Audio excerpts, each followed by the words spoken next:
How, because now the last bit we saw was 2020 up to 2022, do you feel like after this whole process that awareness has grown between the local inhabitants of St. Helena? Are people generally seeking more engagement with this history now after the fact? Absolutely. Unfortunately, it's still very much on an individual basis. I've had school teachers approach me in the road. I've had, and a lot of people really, after seeing the film, still come to me with shock that they didn't hear about the story. They didn't know what was happening in Rupert's Valley, even though they've lived on the island all their lives. But there's no sense of real a holistic community approach to it. What the government is doing, or the little that they are doing, is not allowing for the greater community to partake in anything, especially not in memorialization. If there's anything happening behind the scenes and being led by the government, then they're not being transparent about it, because honestly, we haven't heard anything about memorialization since reburial, which is more than 6 months ago. We're going up to next month, in the month of August, it'll be exactly a year since they were reburied. And there has been no progress. There has been no planned memorial, no designs, nothing. So it's just back to business as usual, which is really sad, because the momentum was created, but then left up to the government. They just didn't use that energy and that momentum to do something meaningful. Mm-hmm. Thank you very much for sharing that. Then I have a question for Sister Peggy. Share with us your view on the importance of making this a global mission and a global fight that we all have to work together in. And if possible, this might be a bit very specific, can you also address the relation between Amsterdam, the Netherlands, and New York when it comes to this history? Well, I wish I had the picture to show you, but there is a historic etching from the 1600s of a representative of a Dutchman and a Dutch woman. And in the background is the East River and the skyline at the time of the buildings that were being built in what was called or recognized as New Amsterdam. And at their feet, if you zoom in, you see etchings of an enslaved man and an enslaved woman carrying vegetables and things like that on their head. And this was an advertisement to say, come to New Amsterdam, because, you know, the fact that there was a woman dressed really nicely, that means that now we have done all of the hard work and we have people who work for us, and this is a prosperous place. So there's a direct connection of Dutch heritage and the impact of the transatlantic slave trade and New York.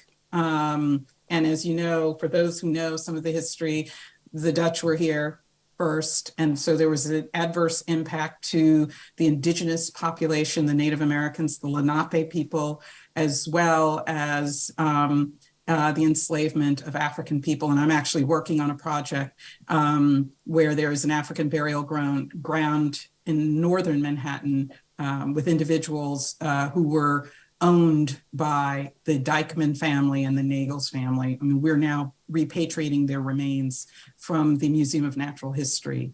The reason why this site is so global, I mean, I speak to you as a person who is a descendant of enslaved people on both sides, my mother's side and my father's side.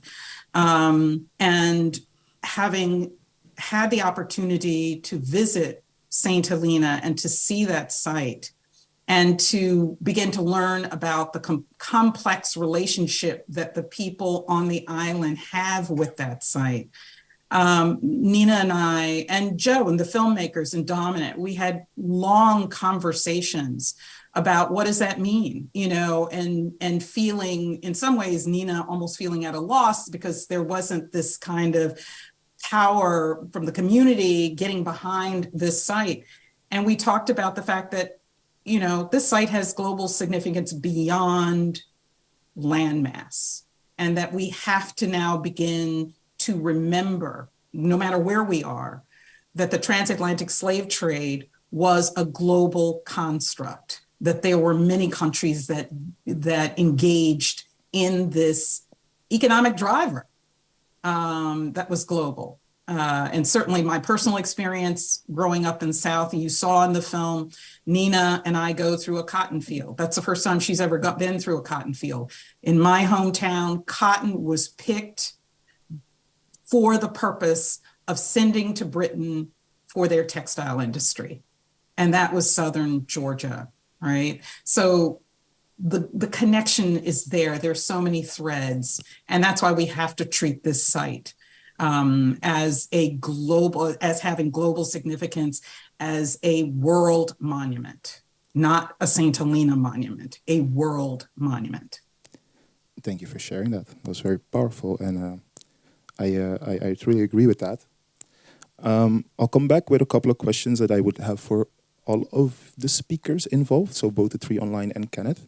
Before that, I'd like to ask Joseph some questions about the process of making the film, and also how easy was it? I don't know if everybody's aware, but when you make a documentary like this, it first of all costs a lot of money, and a lot of places often give funding, like cultural funds, yada yada. Now in the Netherlands, for example, we have the 200 million cultural fund that's been opened for the commemoration of Dutch colonial heritage. But things don't always go that way. So I'd like to ask Joseph, what can you share with us about the process of filming and about the reception of the film in different places? Thank you.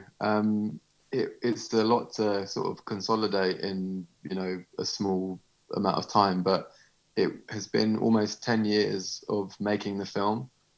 And I think in some sense we were fortunate that we had partners who were willing to support long form journalism, because these stories are requiring, I think, a lot of commitment from everybody involved, the filmmakers, and also everybody, the activists, Peggy and Nina, as Kenneth knows as well.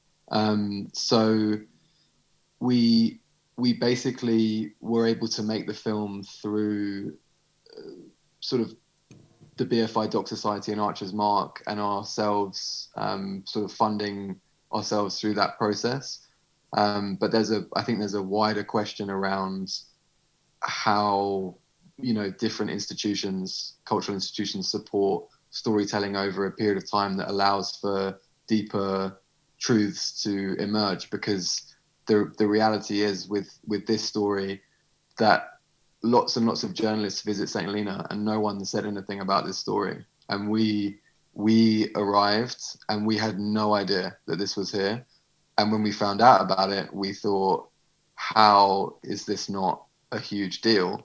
And the even weirder thing was that we thought that over 6 or 7 years of filming, and in that time, journalists, and they still didn't talk about this story.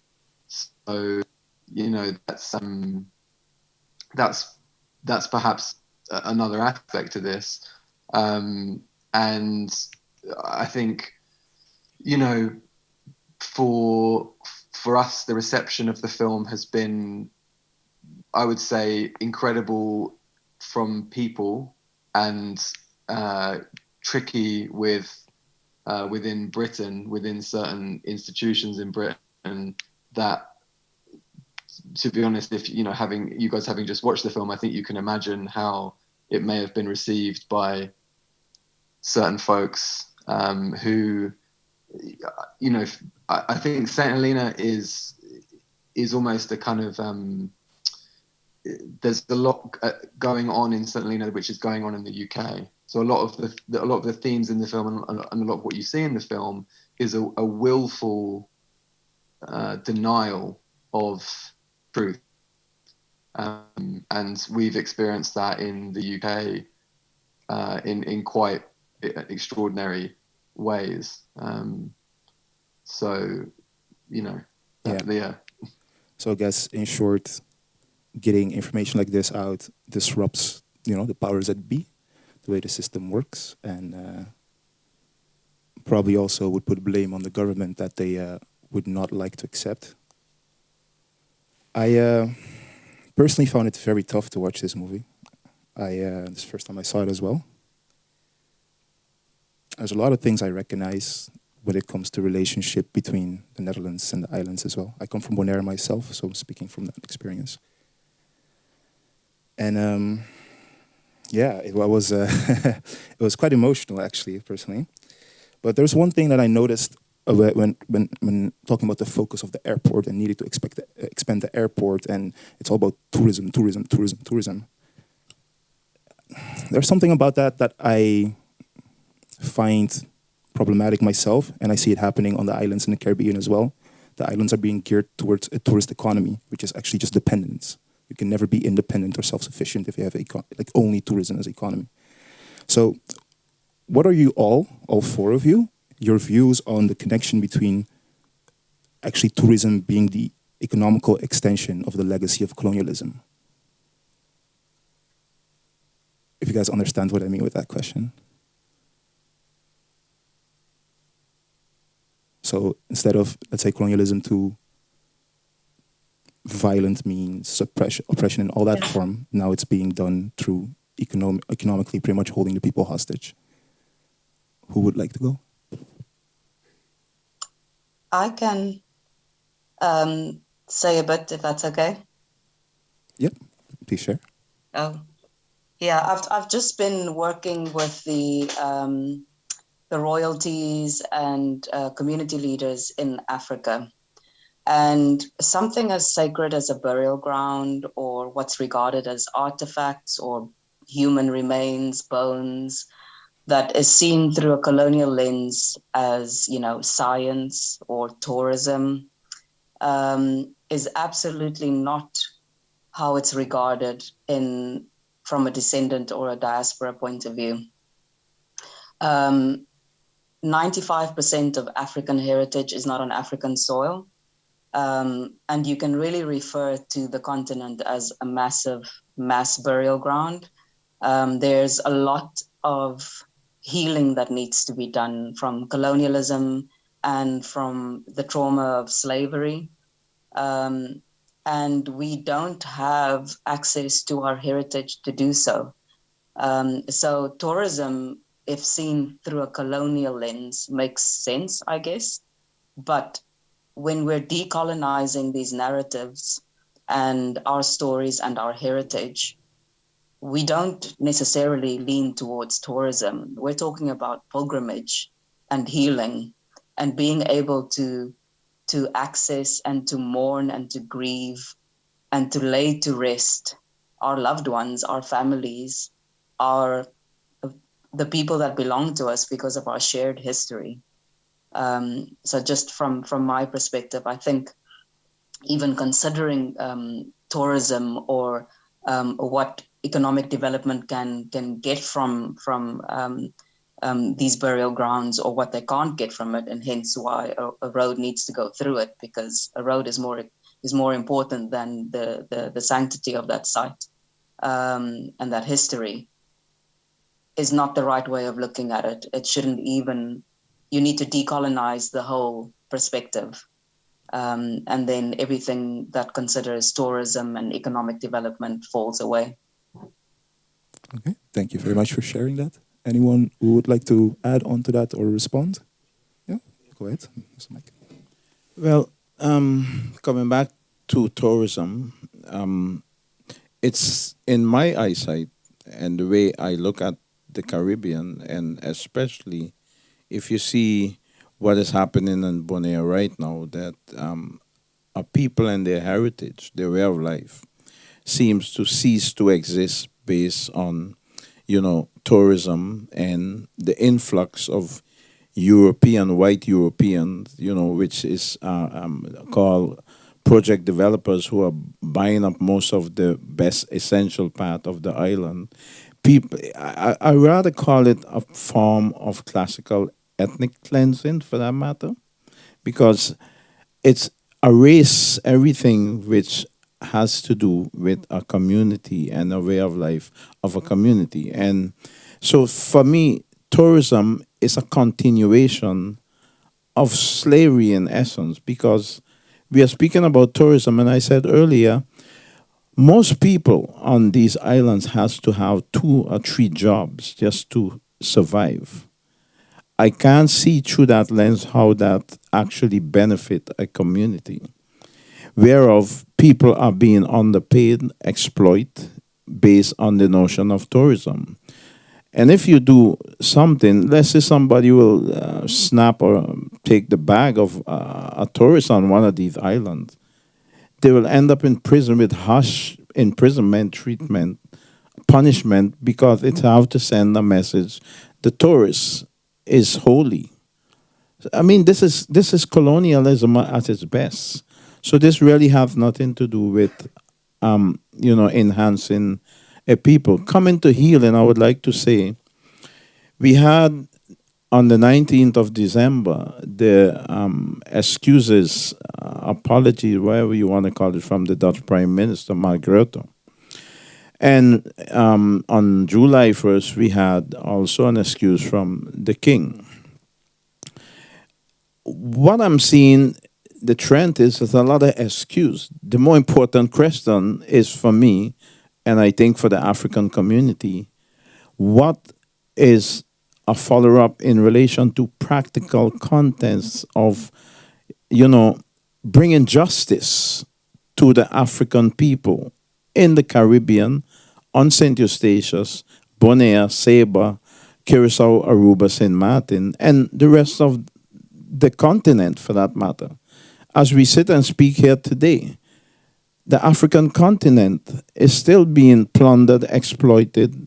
Our assets, brilliant diamonds, oil, uranium, cacao, it's all being taken away from that continent. You see the images. We spoke earlier about the images. The only images which you will find in the mainstream media is black children, with flies going up through the nose and their stomach is bursting open. So that's the picture which you are creating about our people. So, for me, it's painful. And I still would like to see justice and development, because our communities are chronically underdeveloped by the legacy of colonialism which still exists. All right. Thank you for sharing that as well. Then I have one final question before I turn another round. Can I just respond to yes, the of course. Yes. And just the other perspective as well is priorities, because when you prioritize a community, then the response is different. So the very thing that Kenneth is talking about, whose community does it benefit? Oftentimes, when you have developers who come into places, deals are cut. I used to work in the mayor's office, the city of New York. We cut deals all the time about, in order for you to develop in our place, this is what you have to give back. Right? When you prioritize a community, that's what can happen. Clearly, the government is not prioritizing the community. Because on the other hand, you have Black people in this world who have means, who can get on a plane, who can go on vacation, and who can come to a place and engage in cultural heritage tourism. Certainly, African Americans spend money with the advent of 23andMe and doing DNA, and then finding out where their relatives were from and making the trip over for the purpose of engaging in cultural heritage tourism. So it all boils down to priorities and race. Who is going to take priority? All right. Thank you so much for sharing that. It was very insightful. Then the last question that I would like to bounce off of you is, now this year in the Netherlands, with the Year of the Apologies, it's in the theme of healing. What would you all think is necessary for a community like this to heal? Whoever wants to jump in on that question. I have a problem with talking about healing before. Let's share with us why. I really resist that line, and it's sort of like putting the rear before There's a line that says, first things first, right? And what that means is there's just some work that really has to be done before you start talking about healing. Healing is a process. And there are a number of things that in order for you to get to that end, there's a whole lot of work that has to be done. I oftentimes think that sometimes people talk about healing up front because it's kind of a hurry up and let's get there kind of thing. And I think that we have to remember that healing, just think about anybody you've had a difference with and that you've had a major falling out with. I mean, that there are steps that have to be taken before you can talk about the healing piece. I think we had that discussion a little earlier, and that's why I emphasize the excuses is one thing. It's acknowledgement of the horrendous crimes and atrocities of our ancestors, and not to forget the continuation of the transatlantic slave trade legacy in our communities today, which still continue to impact African communities. Huge. So unless justice is brought about, like Sister Peggy indicated, there are certain steps. I can come into your house, kill some of your family members, destroy it, and put you under my domination. And at the same time, then ask you a few months after, let's forget it. Sorry, I apologize. Let's heal. It don't work that way. No. So justice is one.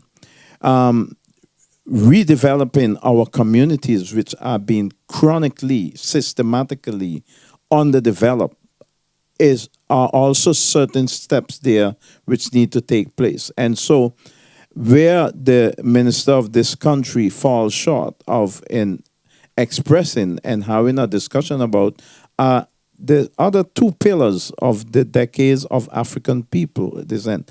One is a recognition of the crimes, which, by the way, by the UN and the European Parliament has been confirmed as crime against humanity. Then you talk about reparatory justice in the broader meaning of that word. It's not only about money, it's about redeveloping, it's about protection, preservation of our ancestors' heritage, return of our asset, etc., and development. So, there's a whole range of areas before I can come to terms with healing. So it's a very misleading and distorted terminology to use at this juncture and time. I agree with that. Then I turn to the audience for one or two quick questions if anyone has burning questions. I see two. Those will be the two. And after that, we will round off. First of all, thank you for the movie. I can only imagine how much work it was and how much risk it was to actually continue and do that. And it's very important and it's amazing piece of cinematography and storytelling. So thank you for this. And I wanted to ask Peggy about the burial ground for the victims of Tulsa massacre, because this is also something that was, I don't know if you have knowledge about this, what is going on with this, but this is something that popped in my head, because that's very fresh, and it usually the fresh gets our attention, and if you compare it with something that's people say, yeah, it was very long time ago, but then you have people that died in Tulsa massacre, and as I remember, it's still not resolved. So is something happening about this? I don't know. I'm sorry. I can't. Which massacre are you mentioning? The Tulsa massacre. Yeah, the Tulsa massacre, the one that happened in 20th century. Yeah. Yes. Oh, the Tulsa. Yes. Yeah. I mean, it's extremely sensitive. I mean, we hear so much more with social media. We've learned so much more about that. I mean, because even within the country, you didn't know as much. But what's amazing about social media is that you do see many more of the images, and you have people who are descendants of folks who lived through that. And it's terrifying, the thought that people actually got in planes and bombed a community, a Black community. I mean, Can you fathom that? Yeah, it's extremely sensitive. And the community here in the States, I mean, Joe knows this, Annina knows this. I mean, we talk about it, I talk about it all the time, but there, you know, it's a very sore spot. It is shocking still, even for us as African Americans here. It's shocking. That's tough to hear. And it's terrorism. It's It's terrorism. Then we had one more question in the back. I'm going to ask it for time's sake. I'm going to do it quick. This one's for Annina. Are you aware of how many people on St. Helena did the DNA test? This one came from the crowd as well. I think it was close to 30 St. Helenians, if I'm not mistaken. And unfortunately, that was tied to another scientific study of the DNA done on the human remains, actually. And that scientific study actually went sour. They're now tied up in a legal case because of how it was carried out. So they couldn't get the results of their living DNA studies, which is unfortunate, but it is part of it was part of the master plan to continue some of that work as well. But it is something we're also looking at in the future to revive that work, because it is vital for the local descendant community to be able to connect to their own history, because a lot that's come up now is the cultural identity of the saints themselves and how that is represented, and to try and understand why that disconnect between the African burial grounds and the saint identity is so vast. So there is definitely scope to pick up on that work again. All right. Thank you for sharing that. And with this, I'm going to call end to the evening, because we're a bit over time already. I'd like to thank our speakers that are online from many different places around the world. Thank you for joining us today and sharing your views and knowledge with us. Thank you, Kenneth, as well, for bringing this to us, to Pakhuis, and having this night program. And I want to thank everybody that stayed longer for the extra time we made you wait. Sorry for all the technical difficulties. Then I wish you all a good night. If you guys want to support, there is a donation box there that you can do. There'll also be a Tiki link on the screen for if that's your preferred way of doing it. And I wish you all a very good evening. Thank you very much. Thank you. Thank Good you night. as well. Thank you. Good night.